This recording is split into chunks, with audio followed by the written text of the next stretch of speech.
आठमल्लिक उपखंड हणपा ग्रामर अधिष्ठात्री देवी माँ माहेश्वरींकर वार्षिक पूजा धूमधाम रे पालित हो जाइए। एथिरे ग्रामर सभापति प्रदीप बेहरा और सेक्रेटरी सिपुन परिडा, माहेश्वरी मुख्य पूजक अपीन्द्र देहुरी इत्यादि योगदान करते।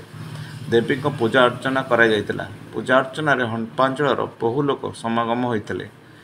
अनुमान करा जाउची जे पाखापाखि 5000 उक्त भक्त आसी यही माहेश्वरी को वार्षिक उत्सव रे दर्शन लाभ करछंती एवं दर्शन लाभ करी आशीर्वाद लाभ करछंती। बॉइंडरू reporter Smrutiranjan Behera report MK news express.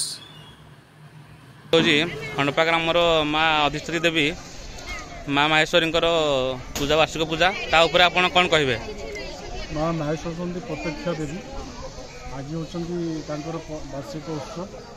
वार्षिक पूजा माँ पूजा पद्धति रीति रिवाज अनुसार कराए एवं एठी पूजा सरला माँ हंडपांकर पीठस्थली होती उभा ठाकुराणी। एठी प्रत्यक्ष भाव से उभा होती एवं राजुड़ा समय एठी ठाकुर आविर्भाव होती। एठी पूजा सरला समग्र आठमल्लिक पूजा अनुष्ठित हुए।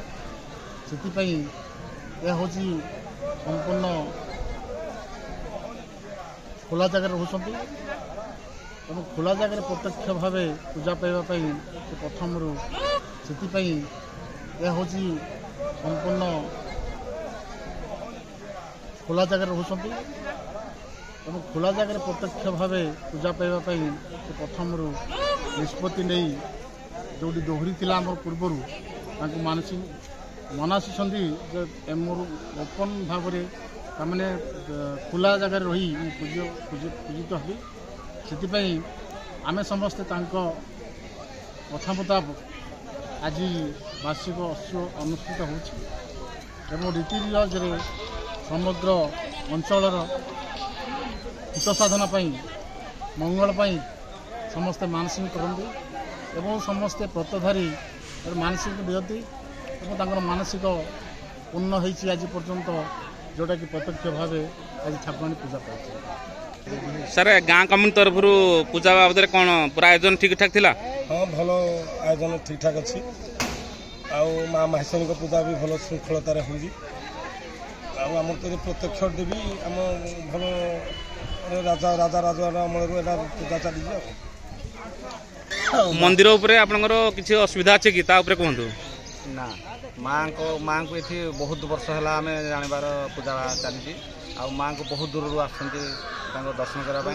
माँ को जी जहाँ मानस कर मागी से तार पूरण कर। माँ को आम एठिकार जो प्रकार व्यवस्था अच्छी कि व्यवस्था बाकी अच्छी से घर ना आमर रोषे जो आम ठाकुरा जो रोषे घर से ना मंडप भी गोटे ना से गले सरकार तरफ आम समस्ते खुशी बन।